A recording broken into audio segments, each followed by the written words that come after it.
Welcome to Season 2 of Rush of Fear podcast, where we chat all things Halloween Horror Nights, Universal Orlando's premier scare event.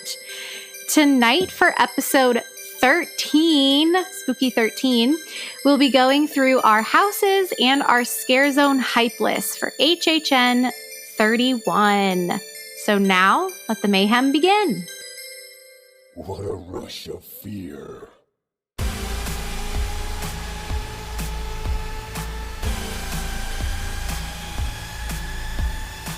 Hello. Hi. Welcome aboard.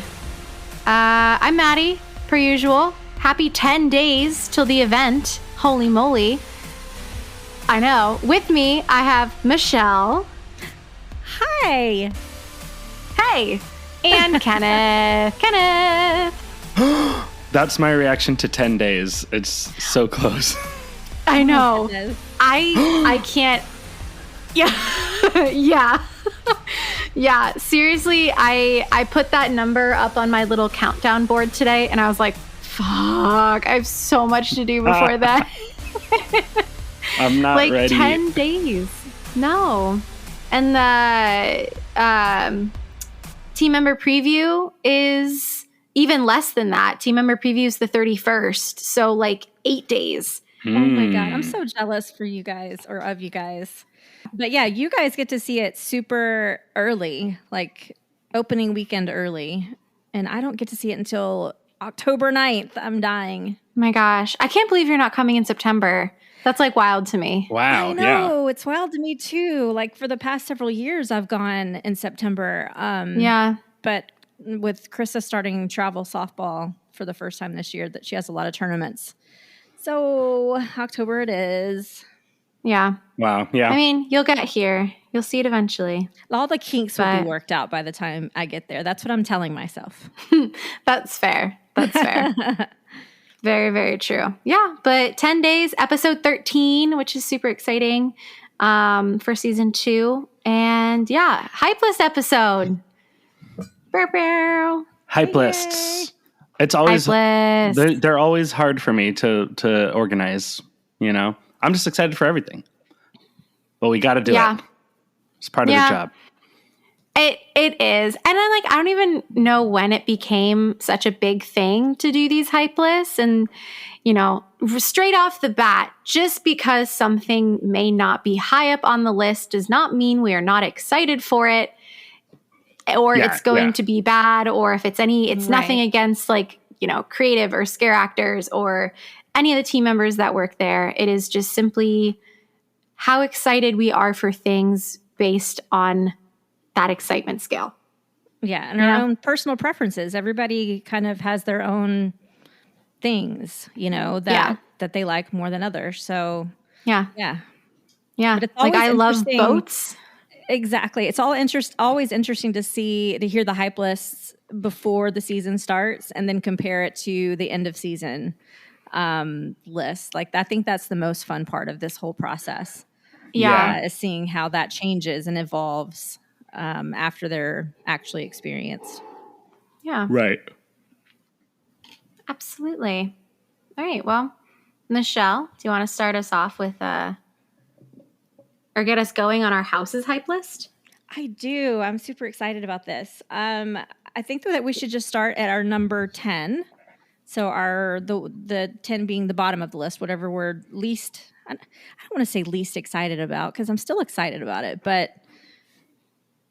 I guess there's no other way to say that, huh? So let's start with number 10. And Kenneth, why don't you start us out? What is your number 10 house this year? Okay. My number 10, and again, I am still excited for this, but my number 10 is Halloween. Yeah, and I am excited because I never saw the house that they did in 2014. So I've never seen the original movie done in a house before, but I don't know, something about it. I'm just not like thrilled, and I'm, you know, it might be amazing, but I'm looking forward to everything else just a little more. That's all. That's valid. It is valid. Do we know for sure this is based on the original Halloween? Yes. Yes. We do. Yeah. Okay. We do know that. Maddie, What is your number 10? I bet you can guess. It is Bug House. Oh. Ooh. I'm excited to go through all 10 of these houses, and I will do it. But I think this one, for the first time in my life of going to haunts, whether it was local or HHN, I think this may be the first time that I ever shed a tear and like really, really struggle to get through a house. I'm nervous. I'm nervous for it. And I'm nervous for opening night because I don't want to make a fool of myself and be a crybaby, but I may. There may be tears. I want you to do that, but I'm not going to be there with you. For I know. first one. It's okay. It's all going to be documented. That's true. Oh, isn't it so exciting? Yeah, because you're going to go through with UUOP host Chris for the media event. And Oh, that's right. We haven't even broken that news on here yet, have we? That I know. Rush. No. Well, that's pretty fun. Yeah. So yeah, I will. Yep. Chris and I from UOP, our network host, we are going to media. The unofficial podcast got invited, and I am heading in there with Chris to hang out as the Rush of Fear correspondent for this year. But yeah, so my complete instant reaction will be not only captured on video, but also through audio because we are recording in the houses as well. That is perfect. Awesome. Yeah. So you will hear my so excited sobs. we're sending you. Like I just got even. Yes. Okay. I feel good about this now. You're already crying. I'm so nervous. Anytime anyone at work, because like we have a whole like group of us from Galaxy Edge Attractions that are planning on like going together, and like we chat at work and we have a Facebook group and everything. And every time people bring up Bug House at work, I'm always like, y'all, I love you so much, but I gotta go. I gotta go. I don't want to make myself more nervous about it than I already am, but it's fine. That is so funny. Yeah, it's hilarious. Truly. Just, I mean, I know that you guys have heard me talk about it on this podcast about how stoic Maddie is, but no, she's like so stoic going through these houses. Literally. I think last year when we went through everything on opening night, the only thing that really got me was when Kenneth and I got and at the entrance of Hill House with the brother. Yeah, that's right. What a silly time. Good times. What a super silly and very, very soaking wet time. Oh yeah. Oh my God. I'm praying this year that the weather holds up for us because I don't know if I can do that again. That was miserable. Doing media, I think you'll be a little bit in better shape because you won't be like standing outside in a stay and scream. That's fair. You'll probably be in Soundstage 33 at some sort of kickoff event, I'm guessing. Yeah. Now, talking about Stay and Scream, going a little off track, because this was another question that I got when I was at work the other day. Do we know for a fact which Stay and Screams are going to be open this year? Because I was telling someone about announced, but is it ever like announced? I'm not sure, because I was telling someone about how like nice Today Show Cafe was last year for opening night, how we just got that like patio view of the opening ceremony without even really realizing it. Yeah. I was pretty nice, and they were like, "Oh, is that going to be one this year?" And I was like, "I'm going to say yes, but I actually have no idea." Right. So, yeah. We can only go by what history has told us, and sometimes they change them because there used to be that Hello Kitty one, which isn't one anymore. But I have a feeling like New York and Central Park will probably be options for sure.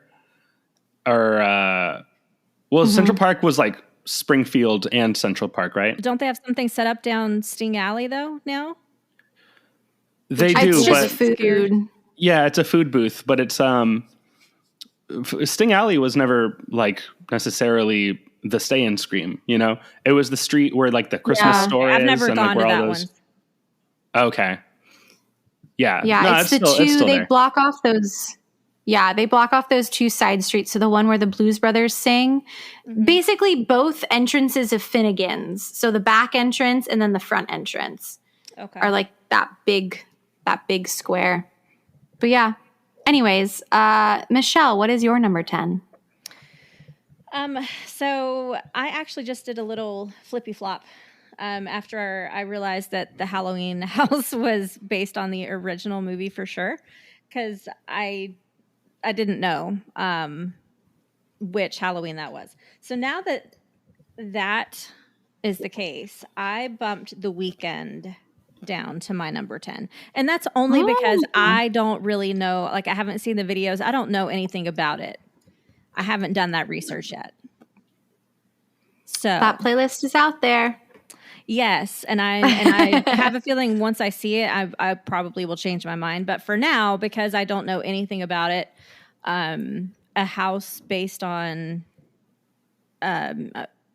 music, I guess it just doesn't compute quite yet. So that is my Fair. number 10. Sounds good. Yeah. So let's move on to our number 9 house. And I'm just going to go ahead and start since what I just said was very cryptic. So my number 9 house is now Halloween. So I had that at the bottom. But having literally all the horror fans out there are going to roll in their graves right now. But I just saw the original Halloween movie last week. Really? For the first time. Yes. And I died laughing. It was hilarious. I mean, it was hilarious, but it was also brilliant. Like for the time period that it came out in, I could see where it was like amazing, right? It was it's still well done for what they had to work with back then. There were some very funny parts to me. And now that I've seen it and it's now like I'm into it. Now I want to see that house, the original. Like I want to see some of those scenes come to fruition, but because I really enjoyed watching the movie. So I did originally have Halloween at my number 10 because I have seen some of the other Halloween houses before. Right. But I think it'll be a little bit different now that I've seen the movie. Hence why we always encourage everybody to do their research before going to the event, because it really does make a difference in how you perceive the houses. Yeah. For sure. Absolutely. So, Maddie, what's your number 9? Hi. My number 9 is also Halloween. Hi. It's also Halloween. I am beyond stoked to finally get to see the original 1971 Halloween at Horror Nights. I didn't do my research on when the last time they had the actual original Halloween. Kenneth, you may know the answer to that question. Hey, look at that. That's the year I graduated from high school. Oh. But I'm super excited, and it's going to be great. It's going to be great. I'm very excited. I am excited to see Laurie try and kill Michael Myers with a coat hanger. Yeah, yes. Coat hanger. Oh my God. I hope that's in there. I really do. That is one of the best parts of that movie. Guys, I cracked up so hard. I'm like, literally, he's coming through a closet with a huge butcher knife, and she defends herself with a flipping coat hanger. I'm like, hey, you got to get creative. Yeah, you got to do what you got to do. That they could have put in that closet for her to use to defend herself. They used a coat hanger. Yeah. Oh, fair enough. Yeah. Yes. But that is my number 9. I'm so excited, and I did really enjoy the 28th Halloween. That I want to say it was like the third one, maybe the second or third movie. You said 2018, but yeah, that was Halloween 4. 24, yes, where he has surgery in the beginning. I remember that scene so vividly from the house. Yeah. Yeah. All of the like blood bags hanging from the ceiling. Yeah. The one that was in the watched that one Shrek. too, because I'm on number 5. Yeah, the Shrek one. Oh, yeah, you're doing a whole marathon, huh? Absolutely. Yeah, I am. So I'm trying to think of what happened in that one. I literally just watched it, but now they're all kind of blurring together. Yeah. That's the the tiny little clown girl. girl. Yeah, the little girl.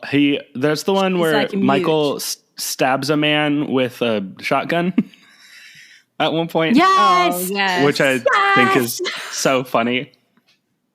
Yes. I want to see a like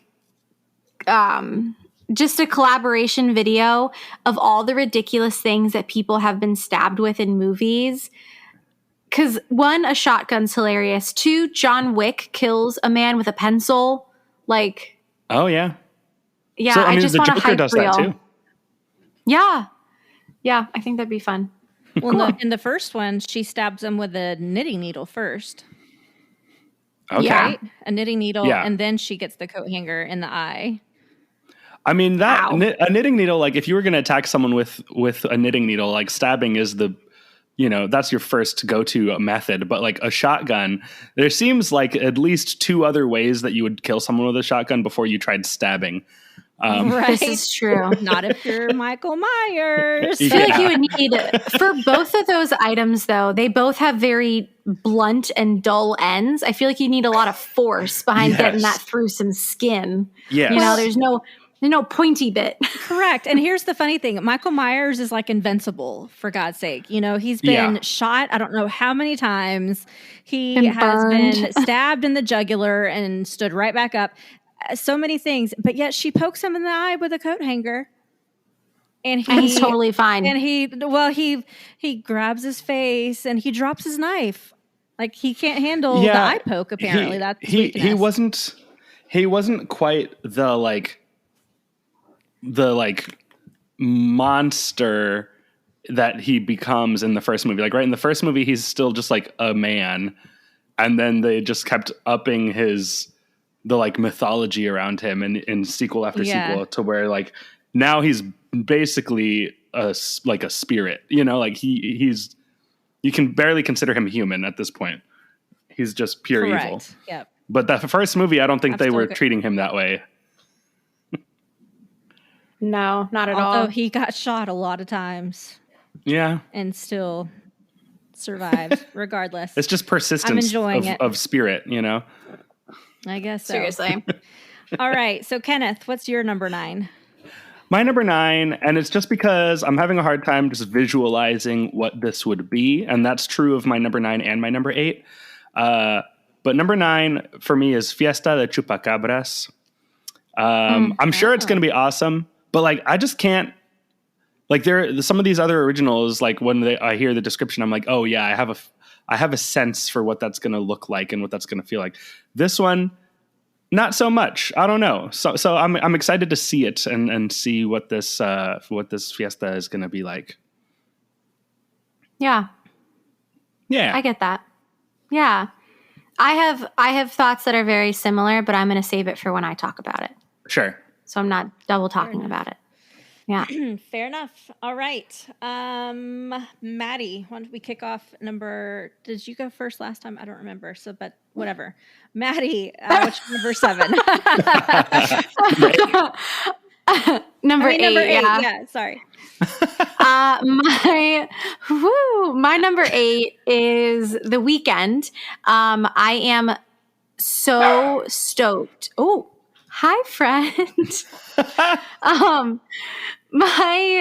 I'm very, very excited for The Weeknd. I think that this is the start. Well, I mean, I guess Rob Zombie was the start of us doing like things other than film and television. But I'm excited to get like a pop star, you know, in Horror Nights. I was excited for Billie Eilish. I thought that one was going to be fantastic, even though everyone had their own opinions on it. And everyone has their own opinions on this one too. But if you just sit down and watch the music videos, you'll get it. Yes, we're going to be walking through the house and they're going to be blasting The Weeknd music and we're all going to be jamming. But like those music videos are quite graphic. and I think bode very well for very cool houses. And it may not be like, okay, now we're in this music video. Okay, now we're in this music video. Like there may actually be some storyline and connecting thread between all of it, which I'm just excited to see. Yeah. But I just want to comment that there have been other. This is, what was it? Rob Zombie was the beginning in like the modern era, I guess you would say.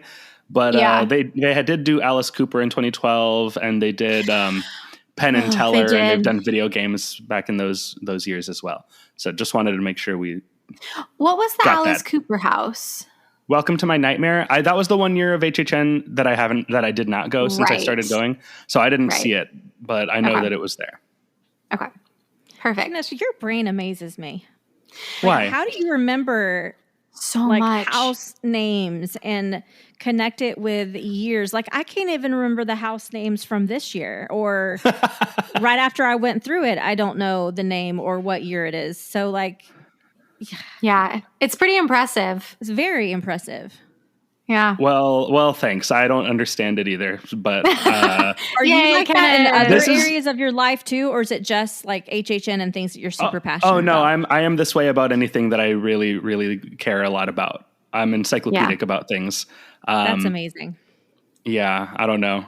I just when I get into something, I like look up every article and read the whole Wikipedia and like hit all the footnotes and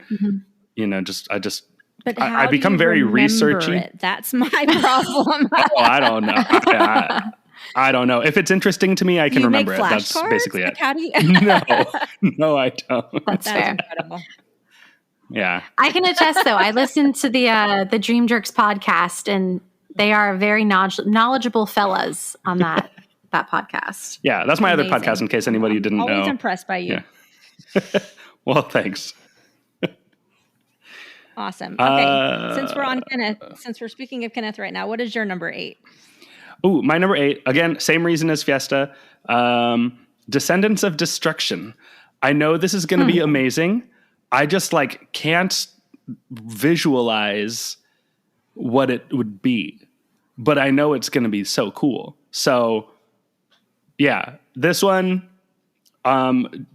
is above Fiesta de Chupacabras just because it is, I don't know, it sounds a little more interesting to me, but both of them are suffering from just like, what does this look like? I can't think of what it would be.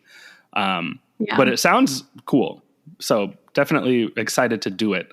I don't know how I'm going to tackle my, my path, of travel once I'm in there and trying to hit up first houses and what order I'm doing them in. But I might start back in the tents just to try to see this and another house that I will talk about later.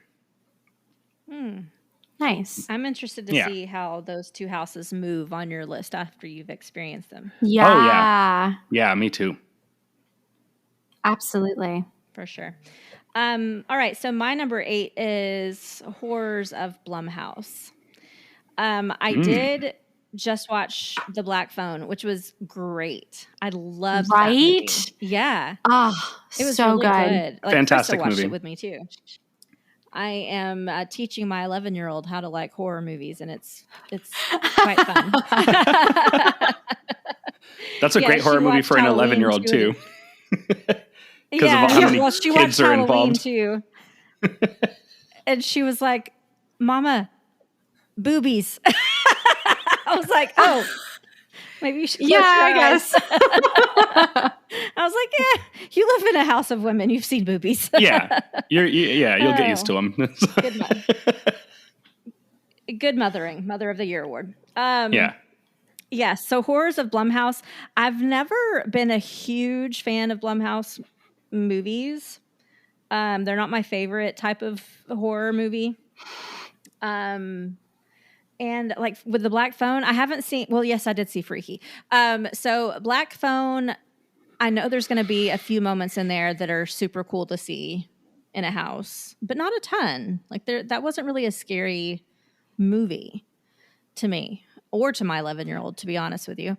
And Freaky, was great. It was funny. It was definitely a horror comedy.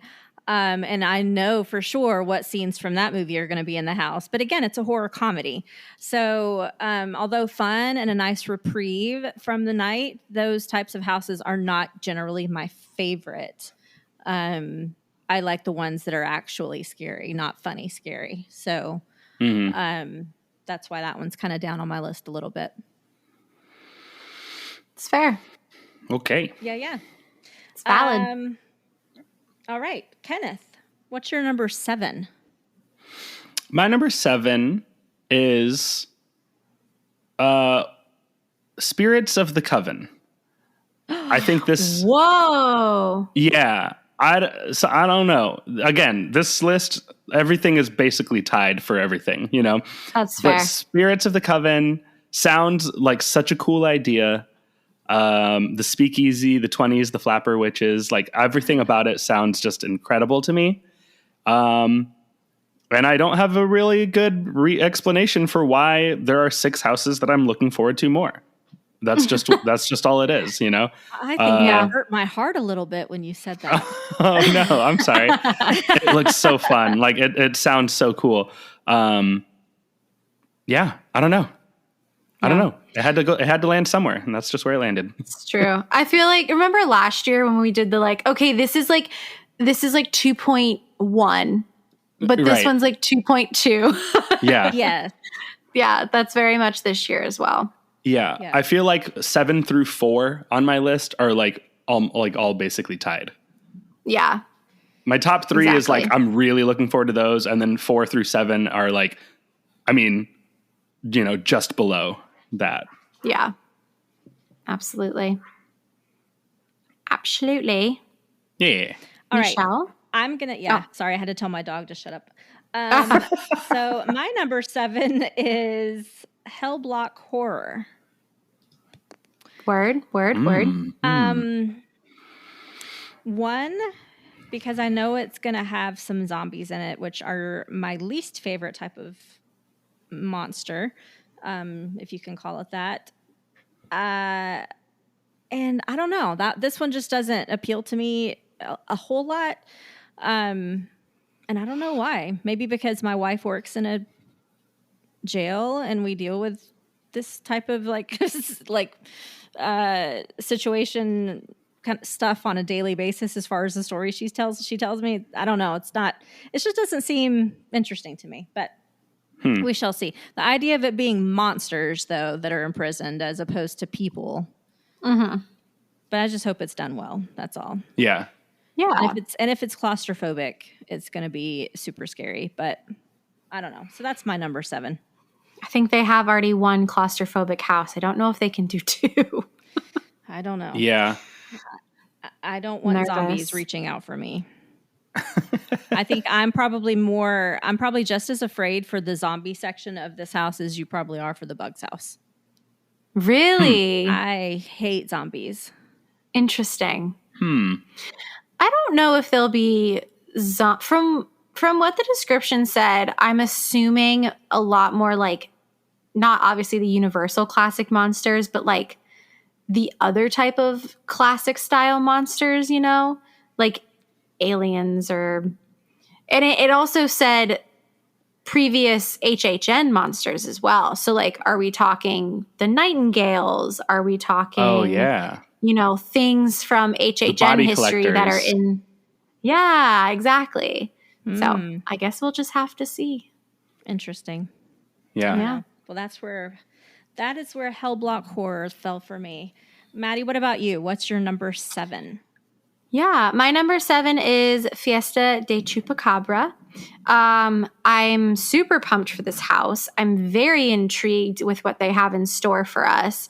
From the description is very much like it's this festival that the village or the town does to appease the chupacabra, and like we as the tourists are being sacrificed to, I'm assuming, save the villagers, which like valid. What I'm wondering though, and Kenneth, kind of going off of yours as well, is what it's going to look like, yes. And if we're going to get more scenes that feel like the outdoors, like I'm thinking Pirates of the Caribbean style, like, you know, the ceiling is going to look like it's outdoors. But also, is this a nighttime festival, or are we going to be like kind of in the daytime? I don't know. I'm so intrigued. Yeah. I can't think of a single haunted house that I've ever seen that takes place during the day. I mean, I know, but like what festival? I don't know. No, I'm not correcting you on anything. I'm just saying, like, what an interesting idea. I like that. Right. Be spooky. It would be a lot harder to scare us in the daylight. But if anybody can do it, that would be Universal. Yeah. Yeah. But yeah, I'm excited. I'm excited. And I've said it before, I'm excited. Hopefully this is the start of us getting, you know, those funky myth houses like Bigfoot and Goatman. I just want a Goatman house. The Jersey Devil. Mothman. Yeah. Yeah, the Jersey Devil. Yes. Exactly. All the monsters in Horrified American Monsters, which is a super fun board game. I'm sure I've talked about it on here before. Yes. All right. I'm, speaking of monsters, going to tell you what my number 6 is. And that would be Universal Monsters Legends Collide. Whoa. Okay. Yeah. And that's because the Monsters houses in the past have not been like at the top of my list. I've enjoyed them and they've been beautiful and well done. Don't get me wrong, but they just haven't been my favorites. Like in my HHN evolution and journey, those, even when I was scared to go through houses, those were the ones that I could go through and not be scared. So now that I'm a little bit more immune to the scares, I want to be scared, if that makes sense. And these houses don't generally do that for me. So, that one hit right in kind of the middle for me. Nice. That's valid. I'm excited for the storyline of this one. Yeah, like the idea of two Universal monsters going head to head. That's an interesting concept, and I am excited to see what they do with that for sure. But yeah, it's just not towards the top of my hype list this year. Maddie, what is your number 6? My number 6 is The Horrors of Blumhouse. Okay. I am very excited for this house. I will say my top 5 are just original stacked. So this is the IP that I'm definitely the most excited for. I loved the 2 movies. I have a lot of ideas of what I want to see in the house and what I think feasibly they could do with the 2 movies based on things that they've done in the past. But I'm just all around so excited. I think these 2 movies are fantastic and they're so different. So I'm excited to see them in a house together and get to go through them like back to back. And I really hope they have a lot of Ethan Hawke's character, because that mask that he wears and how it's different every single time you see him in the film, I think that is a huge thing that they could play off of in the house. So yeah, very excited. Very true. Sure. How those 2 movies are like polar opposites. Yeah. Yeah. And I mean, in the Blumhouses in the past, I guess they've been a lot more similar. Like Happy Death Day and the first Purge, they have like, they're both darker toned movies, but like Happy Death Day obviously had that horror comedy element. Right. I don't think as horror comedy-esque as Freaky. But the first Blumhouse one, the one where it was like Purge, Sinister, and Insidious, those movies were all the same. Like they were all dark. They all had dark undertones. There was no funny ha-ha. So I'm excited to see, because these 2 films are so drastically different. Yeah. Yeah. And a lot of gore in that second one. Freaky. Oh, yeah. So much gore. Yeah. So pumped. For sure. Yeah. Kenneth, what about your number 6? My number 6 is The Weekend After Hours Nightmare. I have not yet watched the music videos. I know that we have that playlist. I have it saved on my YouTube account, but I have not watched it yet. But I'm just really intrigued by this house. I'm on board with the idea of doing a house based on The Weeknd's music, just knowing what I know of him.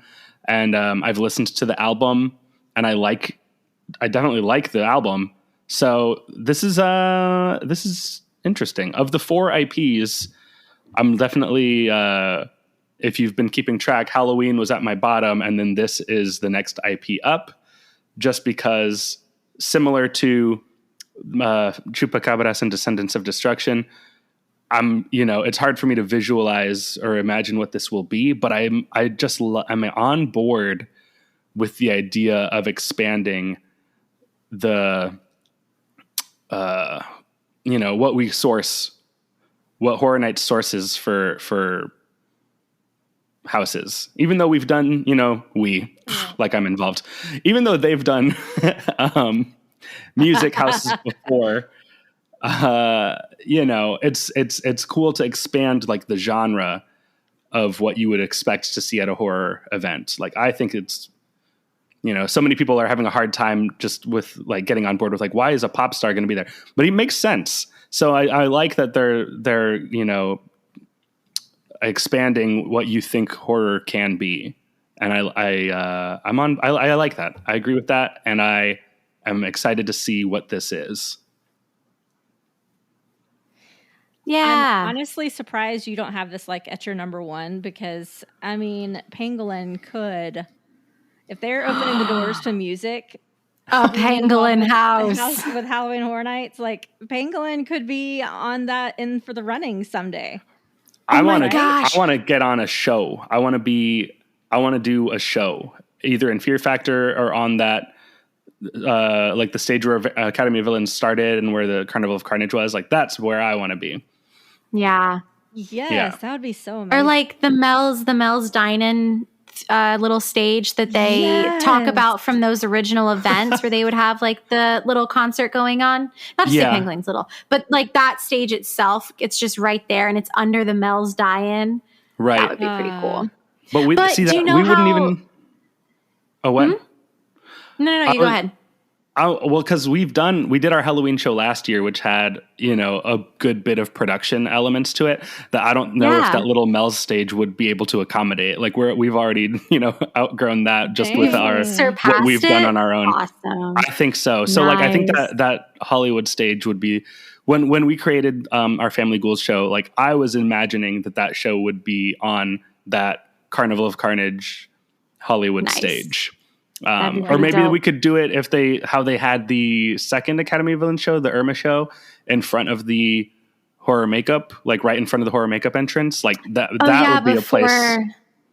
Yeah, before it got moved over to the other side. Absolutely. Yeah, I could see it being there maybe because I think the Lagoon show entrance kind of makes that old Hollywood stage location impossible going forward as long as there's a Lagoon show. But put us in front of the horror makeup show or in the horror makeup show, whatever. I'll do a show anywhere they want us to. I'll put it in the bathrooms. Right.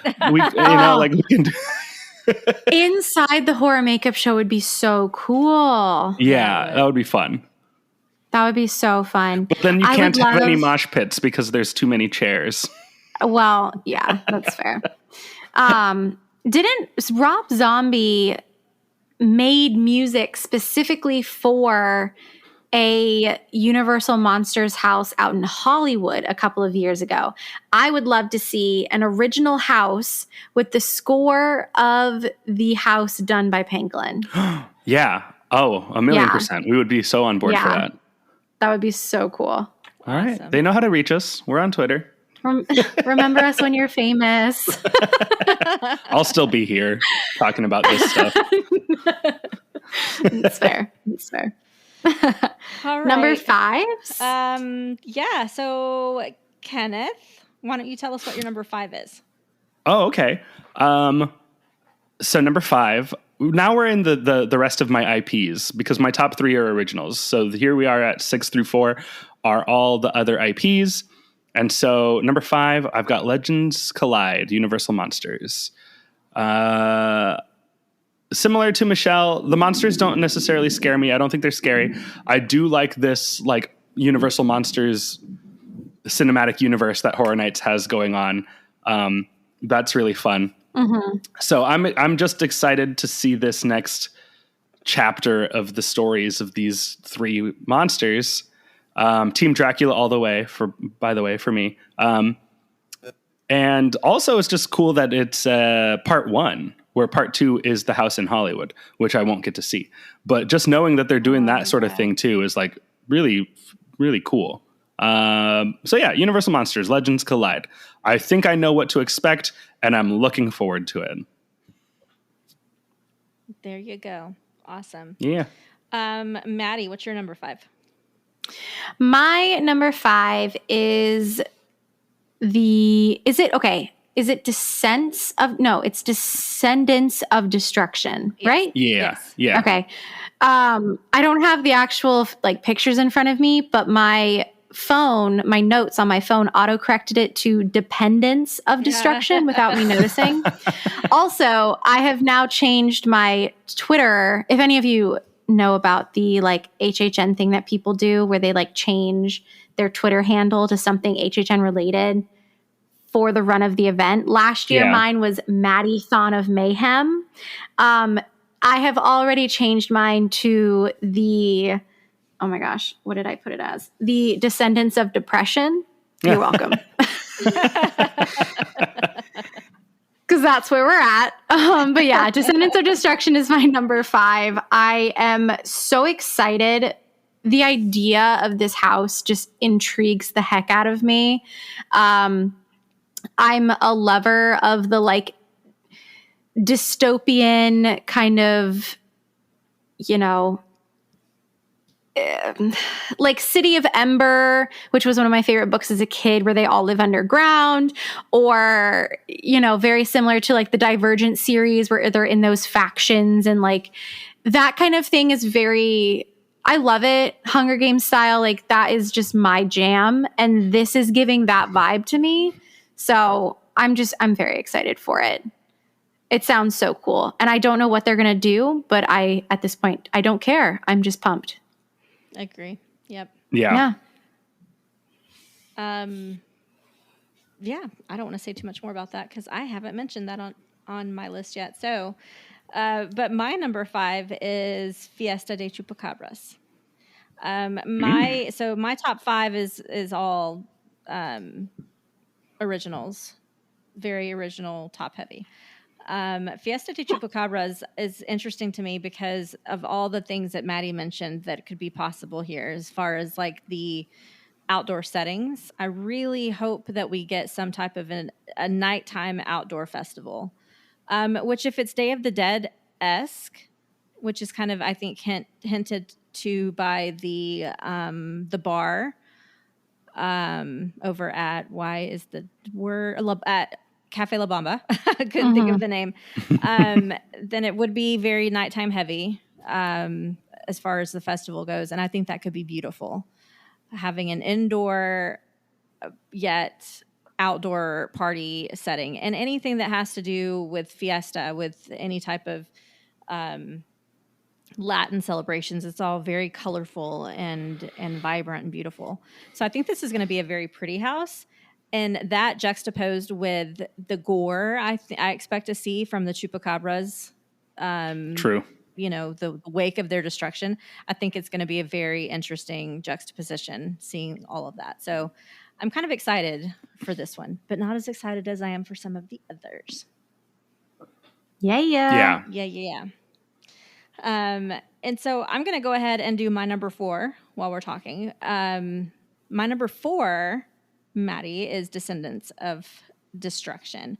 That one's up a little bit higher for me just because I too like that idea of the whole like underground hidden, society ordeal. I'm really excited about the whole, like, the possibility of them actually making us feel like we're going underground. I really hope that they do that well. As far as like actually making us somehow go downstairs or down a ramp or something. And then as far as like the environment goes, making it feel kind of damp and cold down there. I just think that there's a lot of senses that could be heightened in this house. And I hope that they do that well. I'm expecting them to do that well. So that's why that's a little bit higher for me than you two have it. So yeah, that was my number 4. Kenneth, Yay. what's your number 4? My number 4 is The Horrors of Blumhouse. I love both of the movies that are going to be in this house so much. I would be excited to see either one of them as a standalone house, and putting them in there together. And like we mentioned, with such opposite tones, I'm really, really excited about this. I think that the Black Phone would make more sense as an escape room than as a haunted house, if I'm being honest. And Universal is opening escape rooms in City Walk. So, there's something potentially that they could do. But I'm still really excited to see how this is done. And yeah, just both of those movies being such... I enjoyed them both so much that I automatically, like, that became my top most anticipated IP, just to get to see those. Freaky especially. I think Freaky is going to make a phenomenal haunted house. Yeah. Yeah. There's a lot of really gory stuff in that one. Yeah. And there's so many, sometimes, you watch a movie and you're like, ooh, what would they do? Like, how could they do this at Horror Nights? How could they do that? Like, it would be fun to see this. And Freaky is full of moments like that. Like, as I was watching it the day that they announced that house, I was just watching it and going like, oh man, this would be so, like, this is going to be so cool to walk through. Black Phone had a fewer of those moments, so that one I'm a little more curious about. I'm still excited because I loved the movie, but man, yeah, Freaky, this is number 4, almost based and solely on the strength of what I think Freaky could be as a haunted house. Yeah, I very much think Black Phone. Freaky is all about gore. Freaky was a very gory movie, chainsaw, all of those different weapons. Whereas Black Phone to me is a lot more on the it gives not sinister, but insidious vibes where it's going to be ghosts of the ghosts of the boys popping out. It's going to be Ethan Hawke's character in the mask. It's going to be, it's just going to be more suspenseful and not so much gory, which I think is great.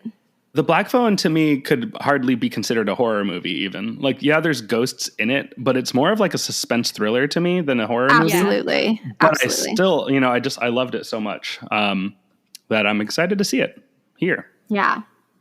Yeah. Yeah. Yeah. Maddie, what is your number 4? My number 4 is Hellblock Horror. I kind of talked about it when you talked about it, Michelle, but once again, I'm just so excited. The description of this house seems so fun to me.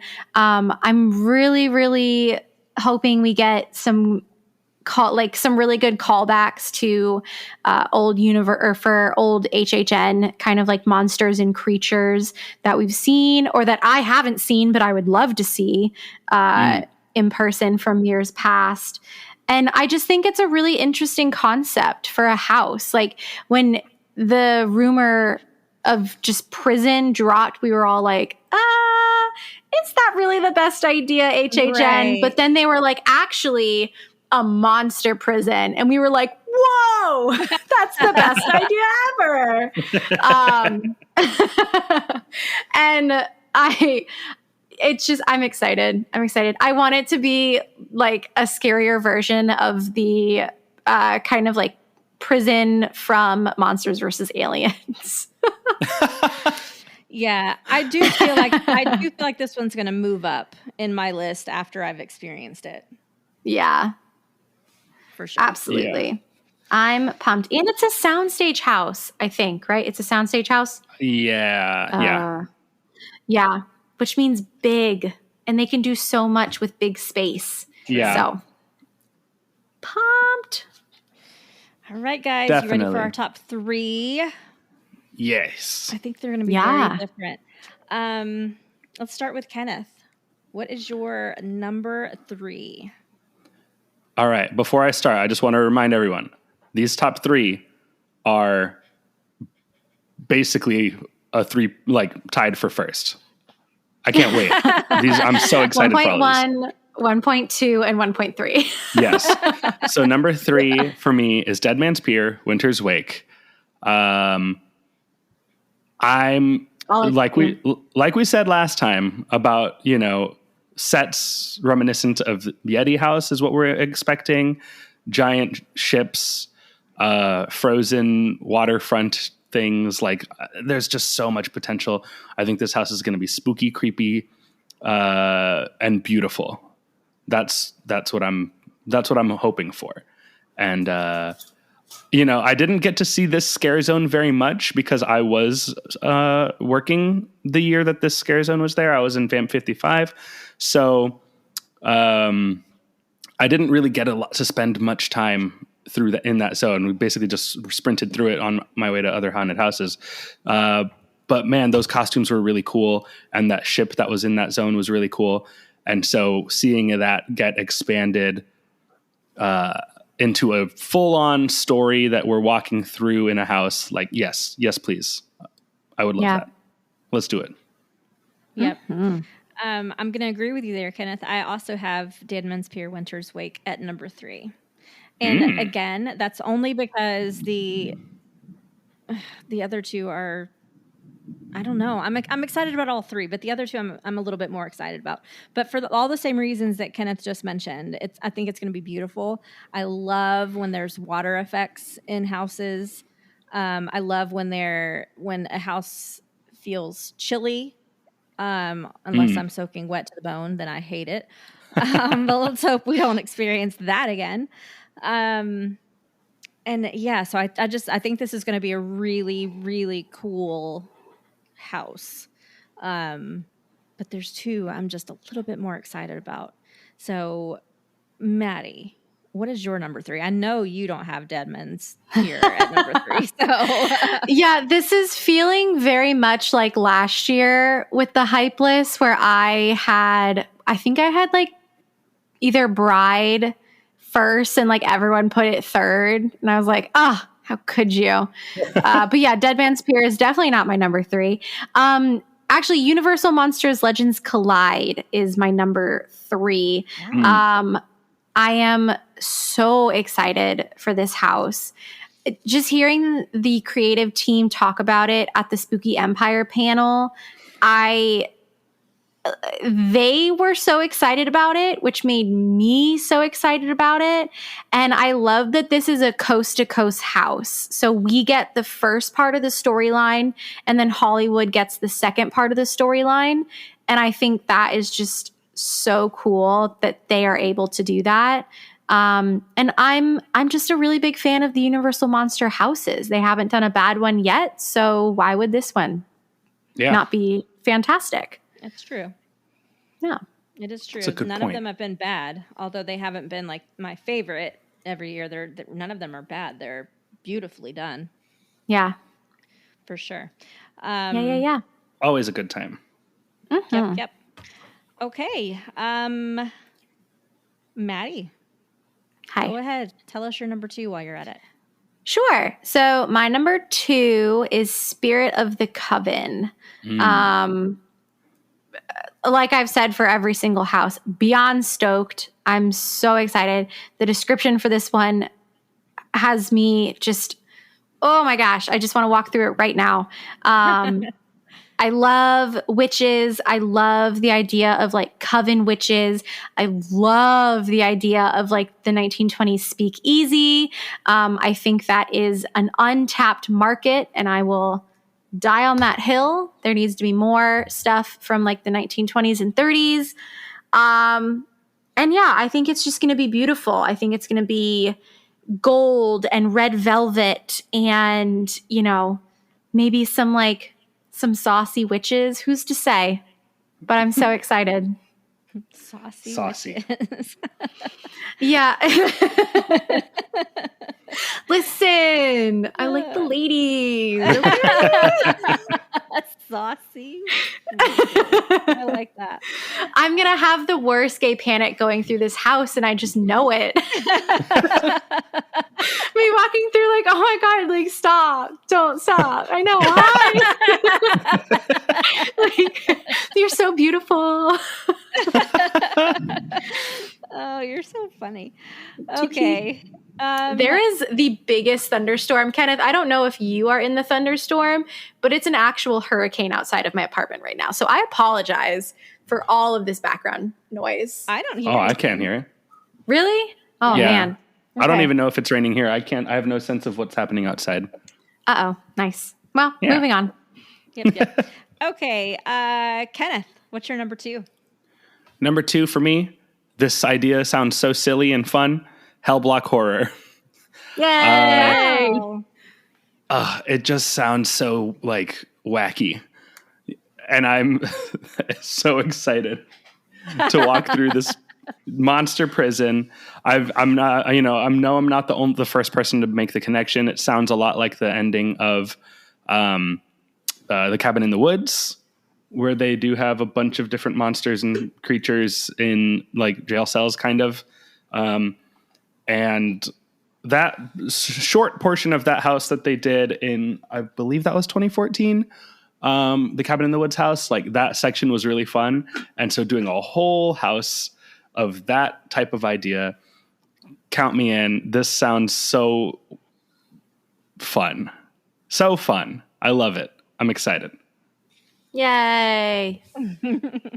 Monster prison. Yes. Prison. Ouch. Sorry, my dog just bit me. That was random. Lock them up in the monster prison. Okay, my number 2 is bugs eaten alive. Ooh. Woo-hoo-hoo. And that is because, one, I'm not super terrified of bugs. I don't like them. I don't like pick them up and cuddle them or anything like that. I do kill them on the regular in my house. But I like this idea because it's different. At least it's nothing I've ever experienced at Halloween Horror Nights. Kenneth, correct me if I'm wrong, because you're the HHN encyclopedia. Has there been a bugs house like this before? There was a Fear Factor house in 2002 that incorporated a lot of bug stuff. Yeah. But not like Incorporated- a straight up bug house. Not that I can think of, no. The Fear Factor house had a lot of bugs in it. You know, that's a major part of Fear Factor. But, they couldn't really do the, like, hang you off the bottom of a helicopter parts of Fear Factor in a haunted house. So What? I mean, come That'd be on. so dope. They had just tried a little harder. jump off the top of this semi truck onto the top of the other one, traveling at 50 miles an hour in a haunted house. In a haunted house. Parkour. Yeah, holding your breath, so- type stuff.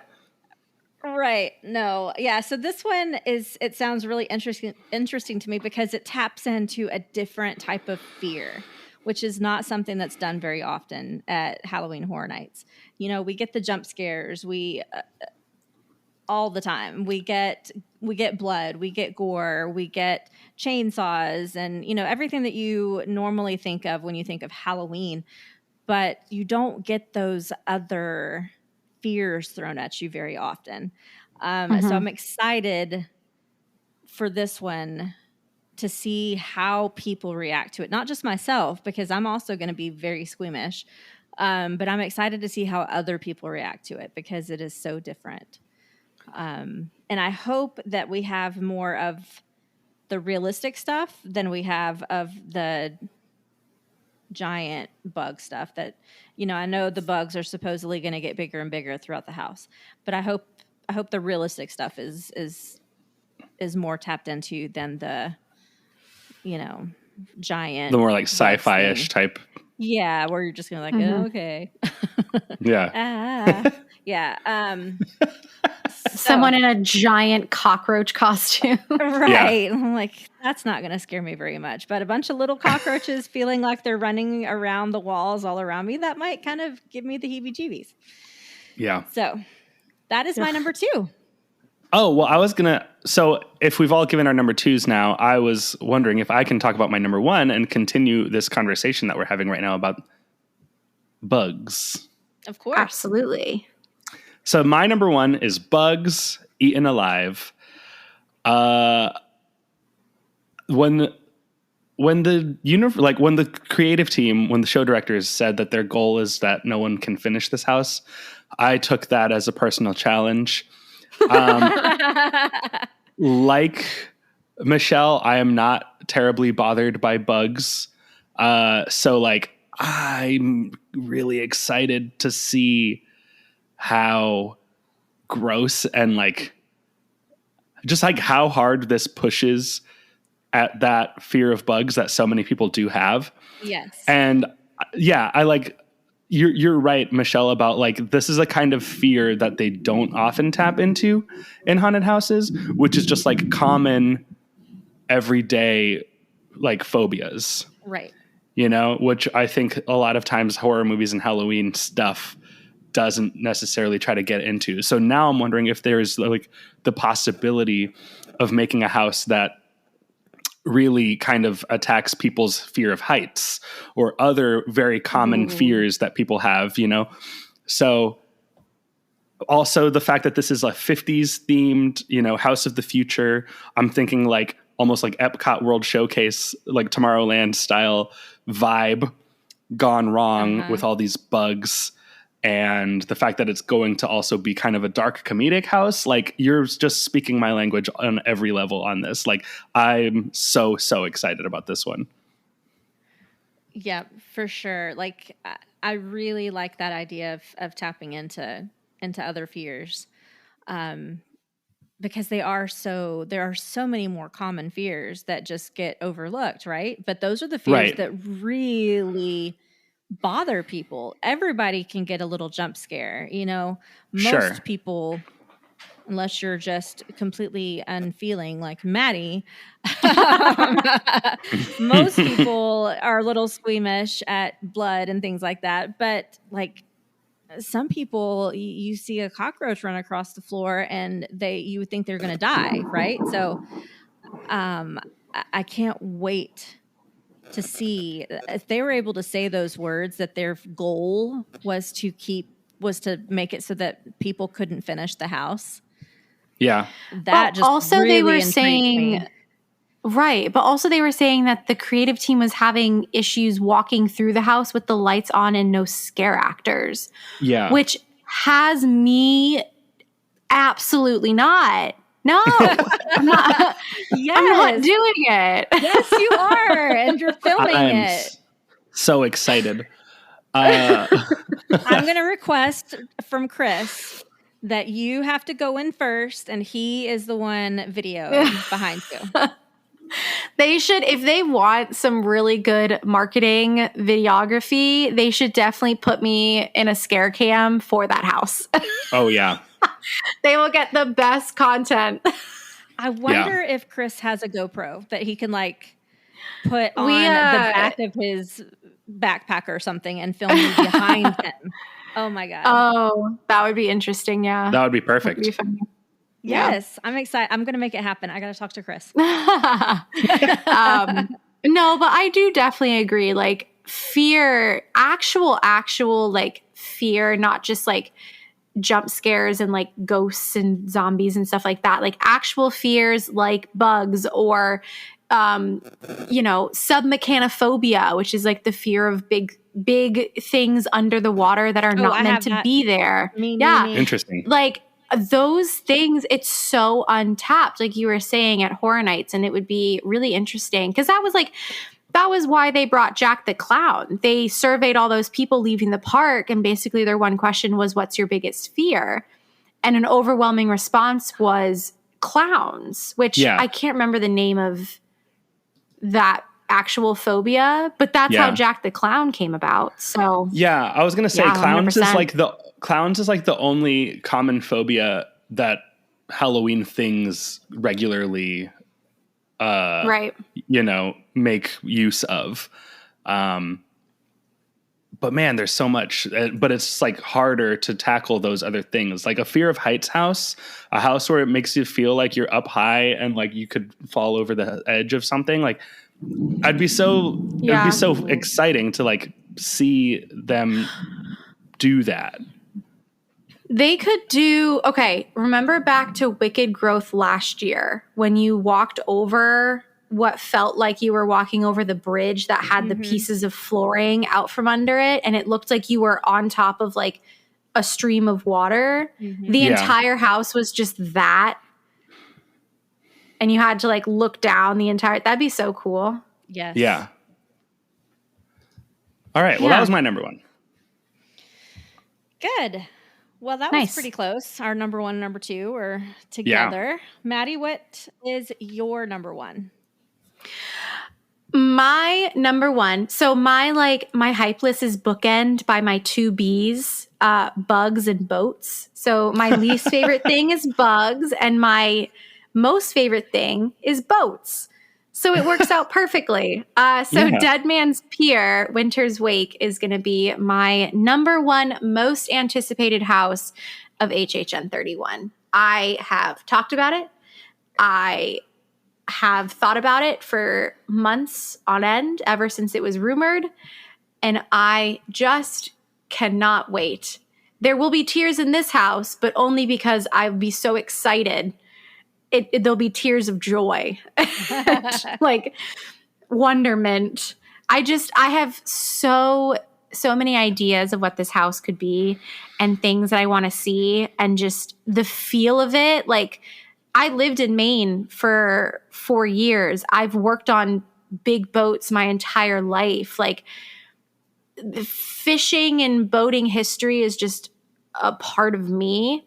So to have this as a house, I'm beyond stoked. It's going to be great no matter what.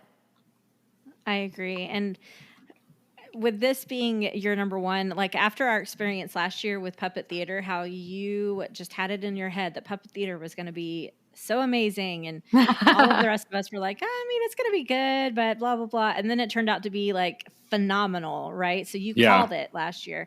So now I have to trust you and believe that, all right, Maddie's number one is probably going to be pretty damn good because she's got this sense about it. But yeah, that's definitely going to be an awesome house. Yeah. Oh, it was Puppet Theater last year where that was my number one. And I like was so hardcore on that, but it was everyone else's like 3 or 4. It was not Bride. It was Puppet. Yeah, it was Puppet. That was even what you named our group text. Yeah, you're right. This one's going to be good. I mean, I think any of our top 5s are going to be amazing. This is a really strong year for sure. Yeah. Oh, yeah. Yeah.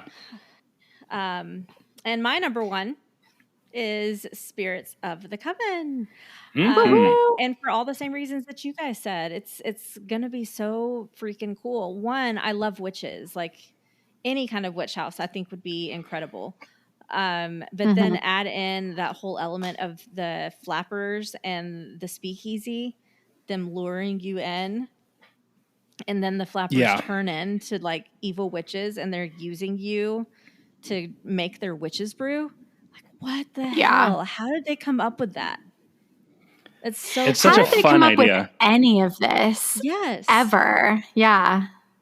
And that's one of the most fun things that Horror Nights is able to do is take like a moment in history and pair it with a, horror entity or creature or whatever, and put them together in interesting ways. So like the Prohibition and witches, it's just like, it's almost like they just like did Mad Libs, like they just like picked like 2 words out of a hat and they're like, all right, put these together. Yeah. That sounds cool. Let's do that.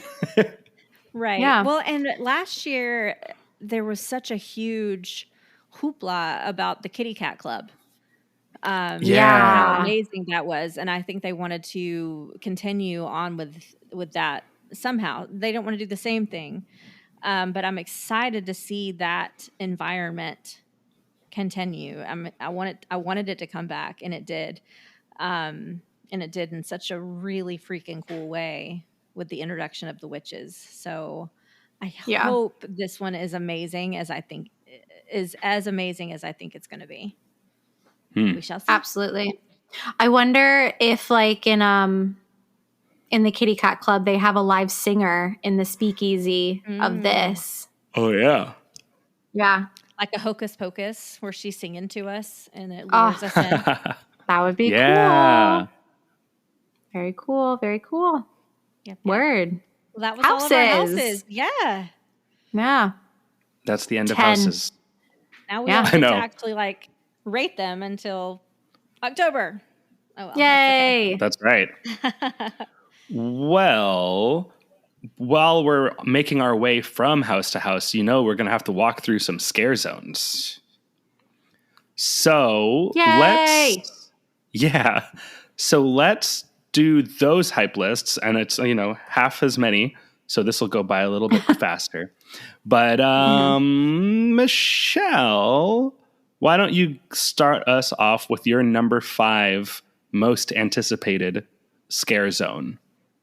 All right. So my number 5 is Sweet Revenge. And that is because I can't quite get it in my head what it is going to be exactly. I know that I've heard of a description. I know that I've seen some of the set pieces, but I still can't just quite imagine like what the scare actors are going to look like. And are they going to be scary to me? So are they going to be little looking kids running around? Because even a scary looking little kid isn't going to really scare me. I don't know what to picture, right? As far as like the actual scares go. I know that the set pieces are cool, and I do like the storyline, but I still just can't quite get the whole concept in my head. So that's my number 5. Sure. Fair. Maddie? True. Yeah, my number 5 at the moment is Scarecrow. What's the last? It's like Cursed Soil. Cursed Scarecrow, Soil. Cursed. Yeah. I'm so excited for it. But I think it's going to be Central Park is usually, besides like Trick or Treat, because Trick or Treat was just absolutely fantastic. It's normally a very dark,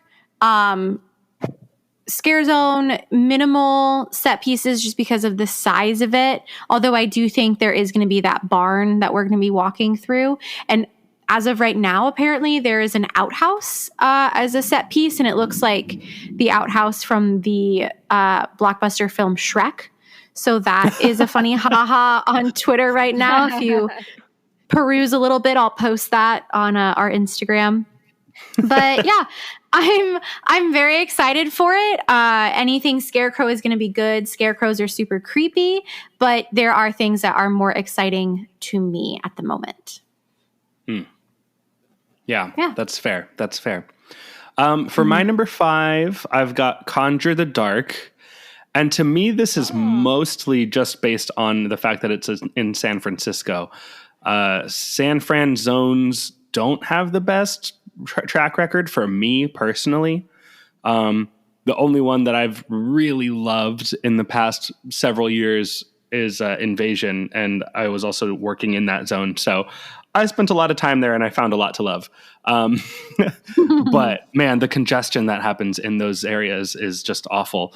So, and also just like the idea that the sets so far seem pretty minimal. Like there's that one like stage thing, like that ceremonial stage that looks like that's set up right in the exit of Fast and Furious.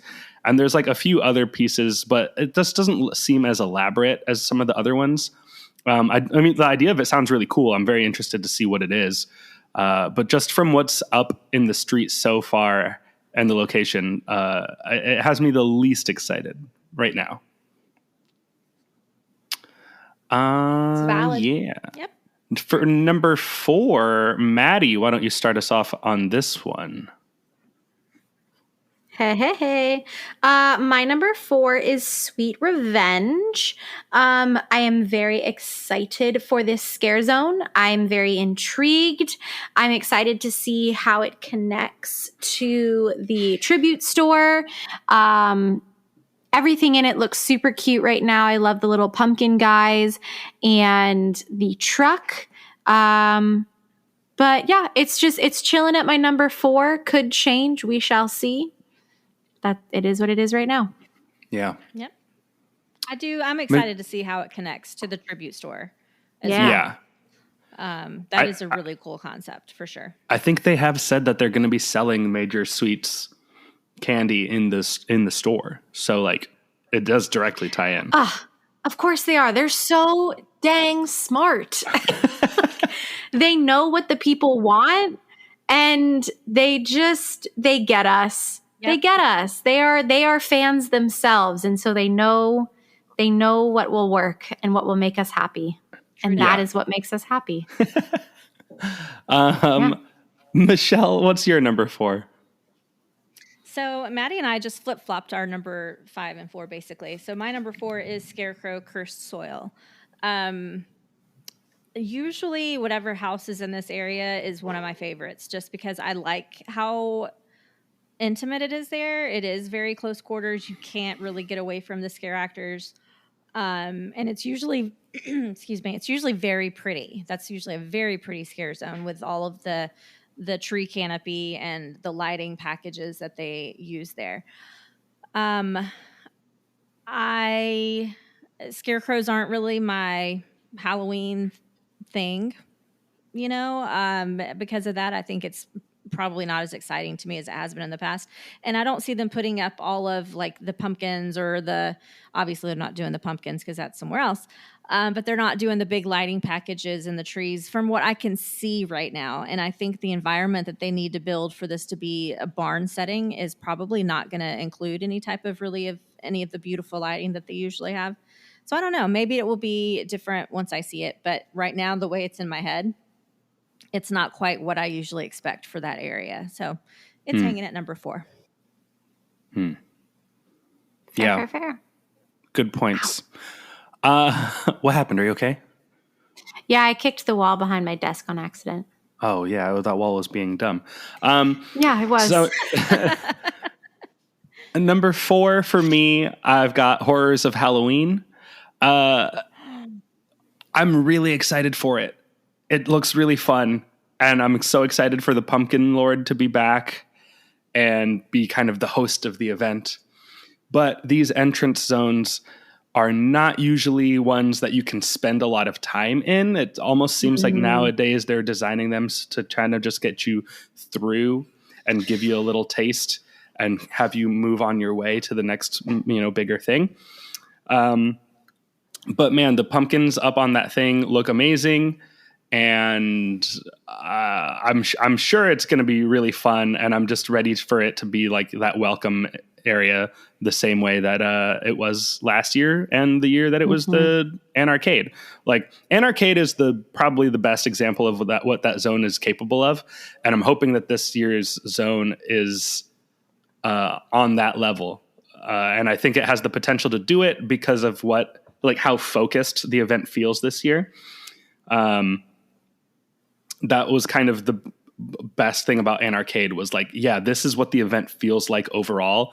And it's like almost personified. It's not a person, but it's visualized so clearly and like definitely in that area of Anarcade. And I think that this zone has the potential to do the same thing, but just the fact that you can't really hang out there makes it a little less exciting to me, Yeah, I get that. So yeah. Yeah. And then I guess I'll kick off number Great feedback, Maddie. Thank you for that. Yeah, of course. And then since each of you have kicked off one of these now, I guess I'll kick off number 3. And we'll go with Scarecrow Cursed Soil. I love the idea of that barn, of kind of turning the Central Park area into almost a house, like an outdoor house, sounds so cool. And if it can be pulled off the way I'm imagining, that's going to be one of the most unique Central Park zones that they've ever done. So, and if they're the scarecrows from the house, which were also so cool. Really excited about this. Central Park zones can be difficult, but it sounds like they're kind of just leaning into the difficulties and making good use of them with this one.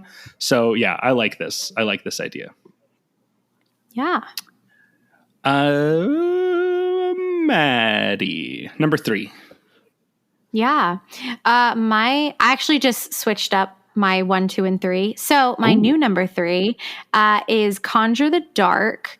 I honestly, my 1, 2, and 3 are basically just 1.1, 1.2. So Conjure the Dark, I'm very, very excited. The logo art for it is beautiful. And if the Scare Zone has any sort of lighting or, anything actually relating to that logo art, goodness gracious, then I'm very, very excited. I like the fact that they pushed back that big set piece. So there's going to be a lot more space than there normally is, like the past couple of years in the San Fran zone.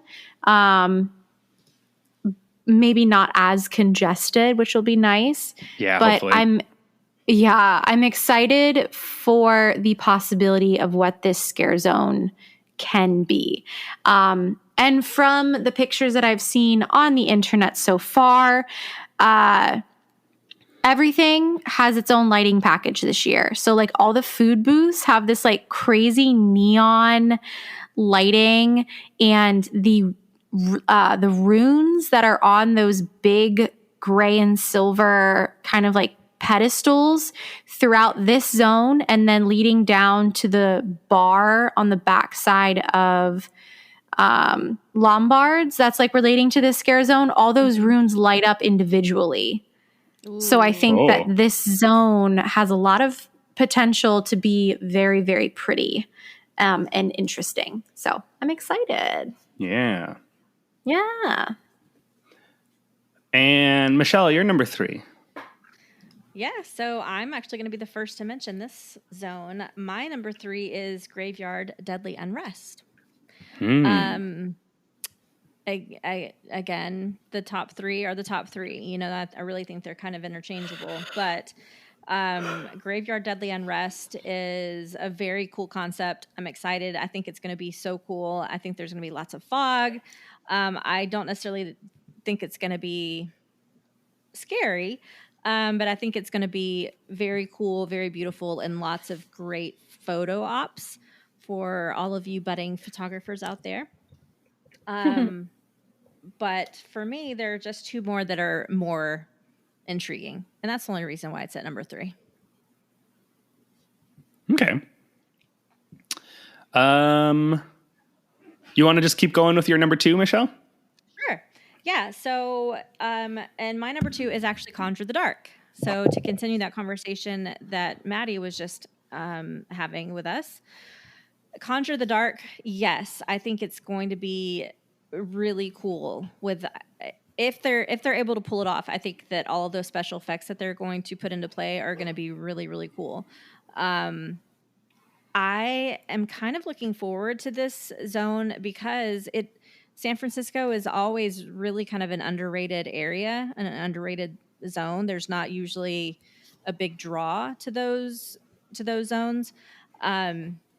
However, I like this concept so much, and I'm really getting Doctor Strange vibes here, which I hope is true.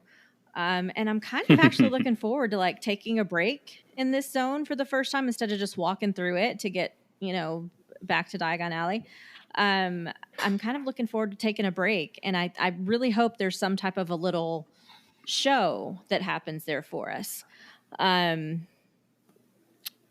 Because I just got back from a couple months ago from Avengers Campus at Disneyland, and I saw the Doctor Strange show there, and it was very cool with some of the effects they were able to do. So who knows what they've got up their sleeve with this one, which is why it's intriguing to me. Is it just going to be a character up on a stage, making a witch's brew? I don't know. But I think it has potential to be something really, really cool. So fingers crossed. Yeah. Maddie, you're number 2. My number 2 is Graveyard Deadly Unrest. I'm very excited for what this scare zone has to offer. I think it's going to be very kind of like classic Halloween-y, not like the traditional pumpkins and black cats and ghosts that we're going to get in like the horrors of Halloween or like in the tribute store. But this is very much like spooky graveyard, haunted graveyard, fog rolling heavily across the ground. Like it's going to be cool. Like Scooby-Doo, but spookier. Yeah. A lot spookier. I have a friend who is cast in this scare zone, and from what I'm hearing is that even the costumes are looking fantastic. And the scare zone itself, even walking through during the day, is just gorgeous. Yeah. So, and like set pieces up the wazoo, and they're just adding more and more every day, which I think is so cool. So Yeah. Definitely excited for this one. I've never been through a bad Hollywood zone. They're always just so chock full of items, which I always think is great. But yeah, pumped. Items. Faux show. Yeah. My number 2 is Sweet Revenge. I love. Okay, the zone that they had in 25 in New York sounded very similar. The Psychoscarapy Unleashed zone, where it was all the inmates of Shady Brook Asylum had gotten out at a Halloween block party or whatever. And this basically feels like that, except it's little kids rampaging. And just the look of it, the feel of it already. What's that? I said little psychos. Yes, small, young psychos. The look of it and the feel of it already just has me really excited. And I just love that big party atmosphere of what a New York zone is able to do. That big chaotic energy that I don't think we've had since the Purge zone in 2017. That really was like nailing that vibe. And I hope that this one is able to do the same. I love it. I love the idea. Yeah. So number 1, Maddie, what you got? Hi. My number 1. My number 1 is going to be the Little Boo Scare Zone. Horrors of Halloween. I knew when they started putting up those pumpkins that this one was going to be very high on my list.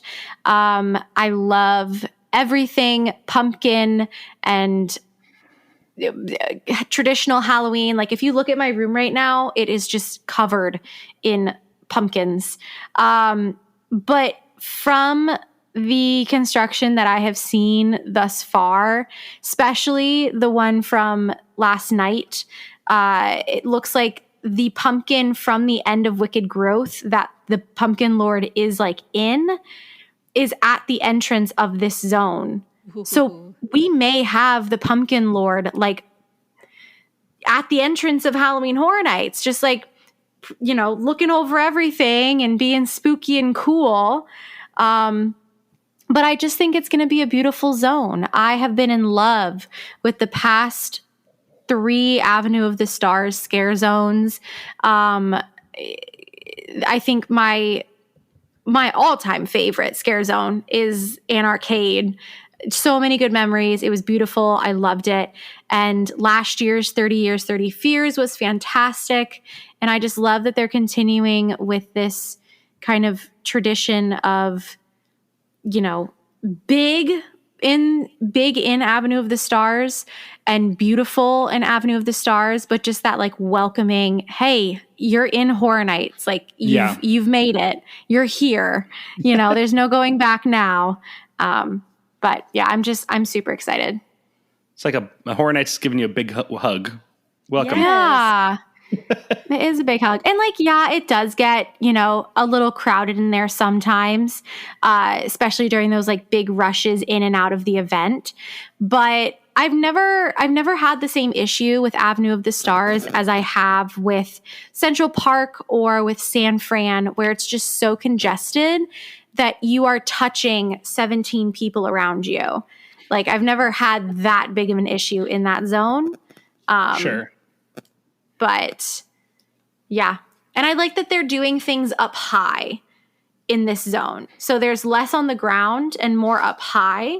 So you're not like trampling over 10 million scare actors like you are usually in like, the Central Park zone and everything. Cause like I was a scare actor in Central Park for Vikings, and it at times it was terrifying because there were just so many people that I just couldn't do anything. So, but yeah, Avenue of the Stars, Horrors of Halloween. Do. If I've been paying attention, Michelle, I think you have the same number one. I do, and I was hoping you would catch on to that. Yes. Yeah. And Maddie said it so perfectly. I don't know if I even have anything to add after her spiel. But yeah, it's one, I love the whole pumpkin scene. And that's one of the reasons why I always loved the Central Park zones when they had the pumpkins up there. It was just so beautiful to me. And that to me screams Halloween Horror Nights. Like that is what hits me in the feels. So I'm excited that that's got like front and center stage this year, right? Like as soon as you walk in, that's the first thing you see, and it's in an even grander scale.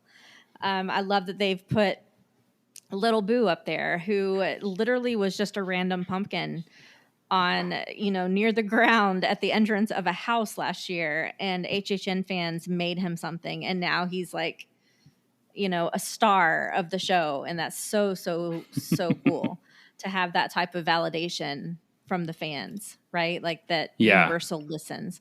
I think that's super cool.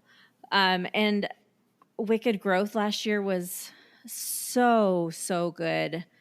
So good. It was, I don't remember what I ranked it at. It was either my 1 or 2 house. That one in Puppet Theater had it for the running, but I loved the Pumpkin Lord.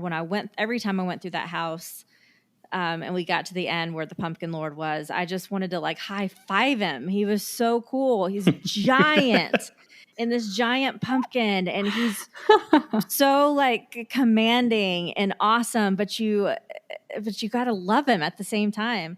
And he's going to be there welcoming us, like you said, with open arms, like welcome to the event. And that to me is just like, yes, Universal Creative. Yes. I love it. So that is definitely my number one. Yeah. Yay. And for my number one, I have Graveyard, Deadly Unrest. I love the whole haunted graveyard vibe. I love the ending of Haunted Mansion. I love true. any of that kind of stuff. And I think just what is already out in the street during the day it started off looking amazing, and it just keeps getting better and better with the more they add. And there's so much out there now. And they definitely are very much taking advantage of the fact that Superstar Parade is not running anymore. They're leaving so much stuff out in the street that they never would have been able to last year, or any year since 2012, when that parade premiered. So, I just can't wait. I mean, Hollywood zones are great. Last year was so chaotic, and I think that this year is going to be a little bit more reined in a good way. Just all this classic Halloween. Yes. Yeah, I'm very excited for that one. I think it's just going to be gorgeous, and hopefully it's also real scary, real scary. But yeah, Hollywood zones, yeah, they always do great. So love it.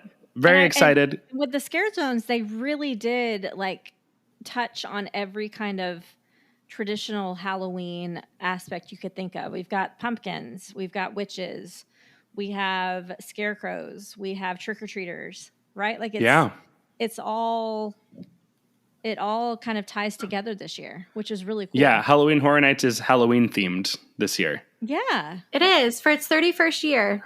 Yay! Yeah. Which I think is definitely why we have Halloween and the original Halloween. But yes, yeah. Agreed. Yeah. I think that was very intentional. Mm-hmm. Yeah, I love it. That's the zones. That's the zones. It is the zones of the deep blue sea. I'm tired. Well, I don't think there's anything else that we're still waiting for food menus to be released. Still waiting, I guess, on which rides are technically going to be open for the event.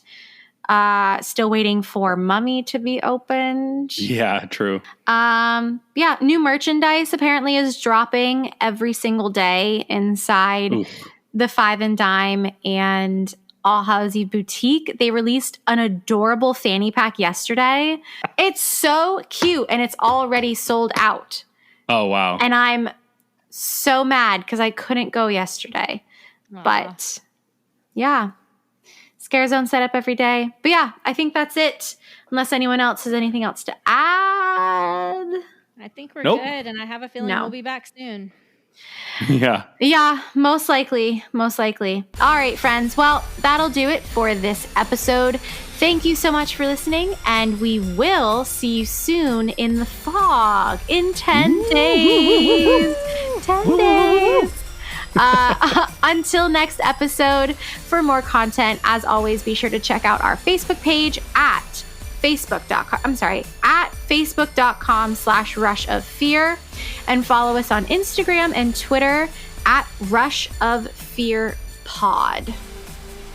For more general Universal Orlando Resort news, check out our friends and UUOP network hosts over at the unofficial Universal Orlando podcast, wherever podcasts can be found.